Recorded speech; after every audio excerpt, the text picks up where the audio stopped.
कार्तिक मास की त्रयोदशी से कुछ चीजें बदल जाती हैं, चीजें बदलती हैं, कुछ ऐसे कि जीवन धीमा होता चला जाता है। तो सर्दियों के महीने के दौरान आपको अपने साथ क्या करना चाहिए, आपको कब उठना चाहिए, आपको क्या खाना चाहिए, आपके खाने की आदतें कैसे बदलनी चाहिए, आपके योग अभ्यास कैसे बदलने चाहिए, सबके लिए हमारी परंपरा में एक विज्ञान बनाया गया था कि हमारा रहन सहन कैसा होना चाहिए, ताकि सर्दियों के महीनों से हम गुजर पाएं, बिना बीमार पड़े, बिना निराश हुए और बिना जीवन में संतुलन और उद्देश्य खोए। ऐसा कैसे करना है, इसका एक पूरा का पूरा विज्ञान था।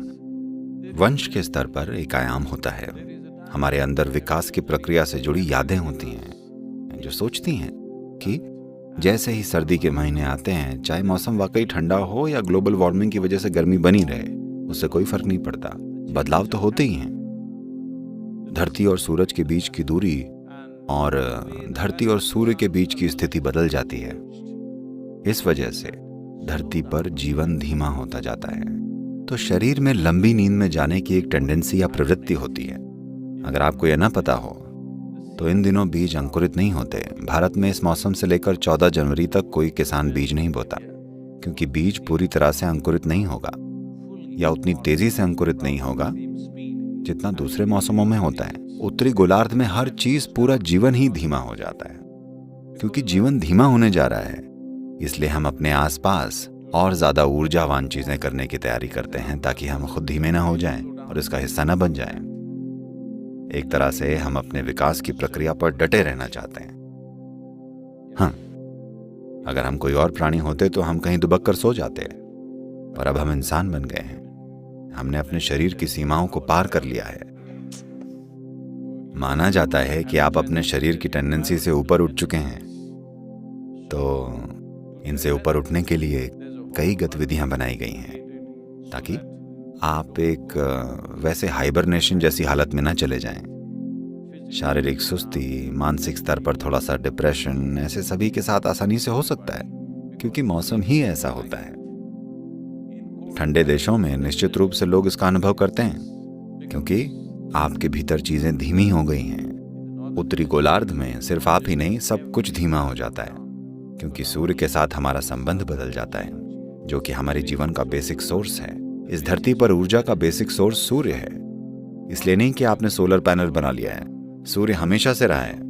अब क्योंकि उत्तरी गोलार्ध और सूर्य का संबंध बदल गया है, यानी आप सूर्य से दूर हो गए हैं, इसलिए इस महीने से धीमापन आ जाता है। इस चंद्र माह के 13वें दिन से ऐसा होता है, जिसे कार्तिक त्रयोदशी कहते हैं। तो इसकी भरपाई के लिए भारत में तरह तरह के काम किए जाते हैं। इस महीने के बाद से आमतौर पर परंपरा के हिसाब से इस समय पुरुष और महिलाएं अपने काम आपस में बदल लेते हैं। एग्जाम्पल के लिए, ये महिलाओं के लिए रोजाना का काम है, अब नहीं रहा, पर भारतीय गांव में अब भी ऐसा होता है कि सुबह सबसे पहले वो अपने घर के बाहर सफाई करती हैं और कुछ ज्योमेट्री वाले आकार बनाती हैं। ये ज्योमेट्री आज महिलाएं सिर्फ एक ही डिजाइन जानती हैं, अफसोस है। वो एक ही चीज बना देती हैं, या इसे रंगवा देती हैं, या एक खाके से उसे बना देती हैं, नहीं तो उन्हें चावल के आटे से रंगोली बनानी होती है। और हर रोज सोमवार, मंगलवार और ऐसे हफ्ते के हर दिन उन्हें एक विशेष डिजाइन बनानी होती है, ज्योमेट्रिक डिजाइन, जिससे हमारे घर में एक विशेष ऊर्जा आकर्षित हो। अगर आज पूर्णिमा है तो एक तरह की डिजाइन, अगर अमावस्या हो तो अलग डिजाइन। तो 28 पैटर्न हुआ करते थे और लोग जानते थे कि किस दिन क्या बनाना है। तो इन महीनों में रंगोलियां बनाने का काम पुरुषों का हो जाता है, और ये इकलौता ऐसा महीना है जब पुरुषों को सुबह सड़क पर गाना गाते हुए जाना होता है। सुबह सुबह उन्हें सड़कों पर गाना गाते हुए निकलना होता है। आज भी बहुत कम लोग ऐसा करते हैं, भारत के गांव में कुछ हद तक, और शहरों में फिर से ये चलन फिर से शुरू हो रहा है। आज हमारे शहर बहुत बड़े हो गए हैं, वरना अगर आप किसी गांव में रहते तो वहां रहने वाले हर इंसान को अपने सिस्टम में ढोल और संगीत की इस ताल की जरूरत होती है, ताकि वे हाइबरनेट न करने लगें, ताकि उनका सिस्टम धीमा ना हो जाए। क्योंकि सर्दियों के महीने में ये जरूरी होता है कि आप सूरज से पहले उठ जाएं।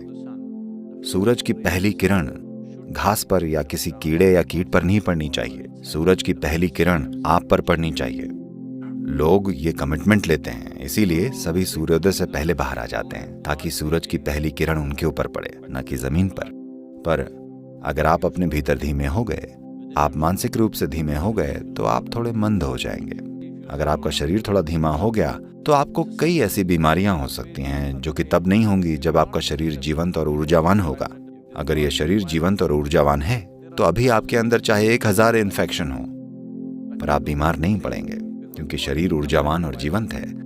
अगर शरीर थोड़ा सा धीमा हो गया तो ये सारी छोटी छोटी चीजें आपके अंदर बड़ी समस्याएं बन जाएंगी। 14 जनवरी तक सब कुछ ऊर्जावान रखा जाना चाहिए, इसीलिए आप संगीत और दियों की रोशनी का इस्तेमाल करते हैं। आपको हर तरह की चीजों की जरूरत पड़ती है अपने वातावरण को जीवित रखने के लिए, ताकि आपकी ऊर्जाएं नीचे न गिर जाएं और न ही आप अलग अलग अशुभ शक्तियों का शिकार बने जिनका हमेशा हम पर असर पड़ता रहता है।